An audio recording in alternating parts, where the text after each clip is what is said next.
তুমি চুপ করো তো, তোমার ফাও গান্দা। তুমি না জেনে না শুনে কোনো কিছু আমারে বলবা না। এই আমি চুরি করছি তুমি জানো? তুমি দেখছো কখনো?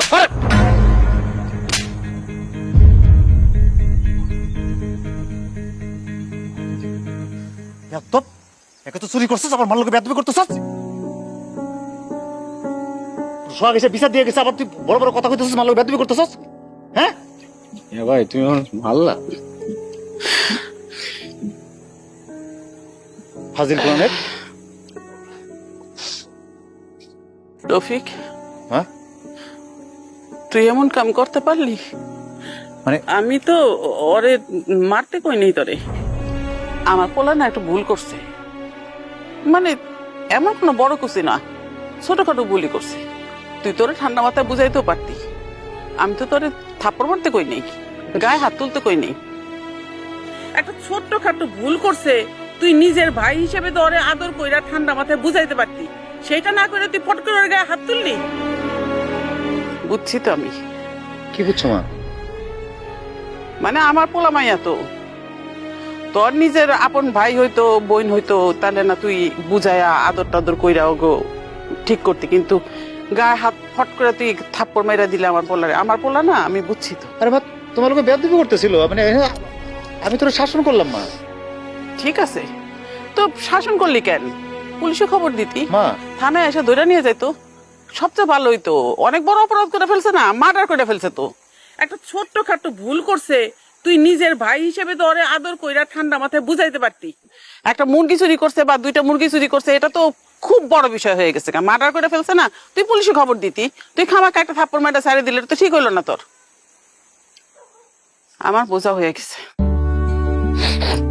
বুঝতে পেরেছি আমি।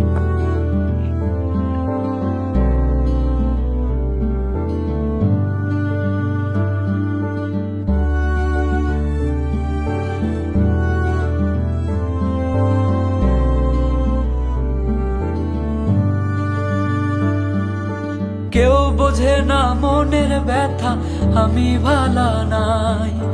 ভেতর আমার হইছে কয়লা, অন্তর পুইরা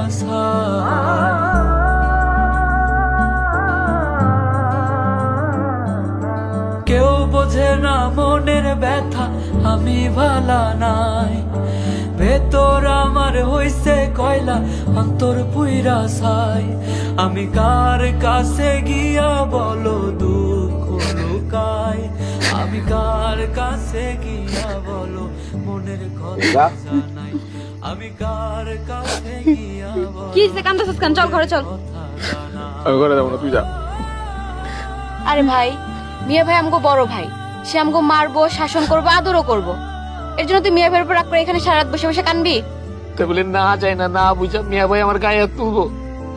মিয়া ভাই না হয় না জানে, আমি তো জানি তুই কিসের জন্য গেছস। জানোস মানে? আমি কি জানি না সোহাগের বোনের লগে তুমি লাইন মারতেছো? কি হয়েছে এসব? এসব কথা আস্তে কইতে না। আরে গেছি ওরে জলপাই দিতে, ওর হাতে আমি যে জলপাইটা দিচ্ছি সে সোহাগ আমার মুখে তসলাই মারছে। তোর না কপাল ভালো যে তোর মুখে টর্চ লাইট মেরে তোর মুরগি চোর বানাইছে। যদি টর্চ লাইট মেরে তার বোনরে দেখতো না, তোর একদম জেলে পাঠাই দিত। এখন কান্দাকাটি বাদ দিয়া ঘরে চল। তুই যা।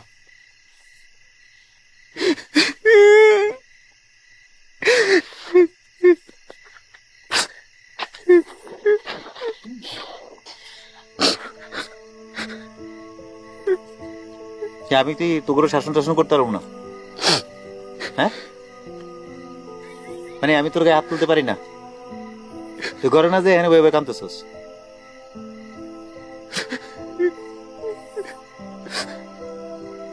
তাই বলে তুমি সোহাগের কথা শুনে আমার গায়ে হাত তুলবা?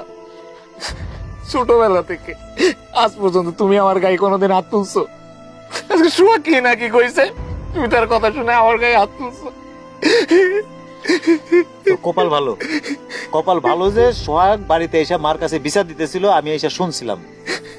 সোহাগ যদি গ্রামে বিচার বসাইতো, আরো 5 জনের সামনে যদি কইতো যে আমার ছোট ভাই তার ফার্মে গেছে মুরগি চুরি করতে, মানুষের কাছে আমগো পরিবারের আমগো আমগো আমগো ইজ্জত থাকতো, মান সম্মান থাকতো, ওটা ভালো লাগতো? হ্যাঁ, আমি পারি না তোকে শাসন করতে? হয়েছে বাবা আমার ভুল হয়ে গেছে রে ভাই, ঠিক আছে আমার ভুল হয়ে গেছে, বাদ দে, আর কোনদিন তো কোনো শাসন টাসন করবো না। এখন তো ঘরে চল, ভাই তো কইছে আর কিছু কইবো না। তুই ঘরের দিকে যা। আচ্ছা তোমরা আসো।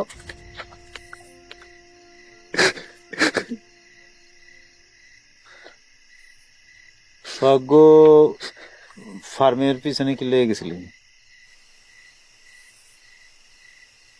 জলপাই দিতে। মানে আজকাল তাহলে ফার্মের মুরগিগুলো জলপাই খাওয়া শুরু করছে? ফার্মের মুরগি কোনোদিন জলপাই খাইতে পারে? তাহলে জলপাই কার লেগে নিয়েছিল? সোহাগের বোন তো খাইতে পারে।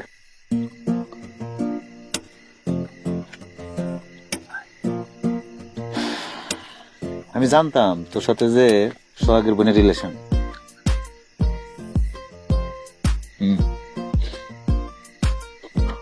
তুই জানো যে সোহাগের মুরগি চুরি হয় মোটামুটি গ্রামের সবাই জানে, ওইরকম একটা কেসে তুই পড়ে যেতে পারস।